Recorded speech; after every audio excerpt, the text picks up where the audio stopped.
தீபக் ஒரு பழைய வீட்டுக்குள் தஞ்சமாக வந்தான். அந்த வீடு 10 வருடங்களாக காலியாகவே இருந்தது. வீட்டில் ஒன்றே ஒரு அறை மட்டும் பூட்டப்படவில்லை. அது கண்ணாடி அறை.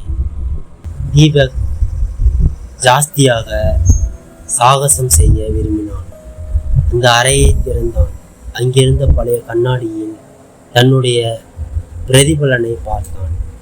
ஆனால் சிறிது நேரத்தில் கண்ணாடியில் அவன் தனக்கு பின்னால் நின்ற ஒரு பாவாடை பெண்ணை பார்த்தான். திரும்பி பார்த்தால் யாரும் இல்லை. அதன் பிறகு ஒவ்வொரு நாளும் அந்த கண்ணாடியில் அந்த பெண்ணின் பரிதாபமான முகம் தெரிந்தது. அவள் மெதுவாக அவனை பார்த்து கொண்டே இருந்தாள். ஒரு நாளே அவள் பேசினாள். நீயும் எனக்கு வந்துவிடு, இப்போது நான் மட்டும் இல்லை. அதன் பின் தீபக் காணவில்லை.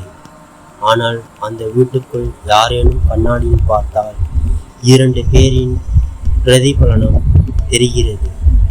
ஒன்று தாங்கள், மற்றொன்று தீபக்.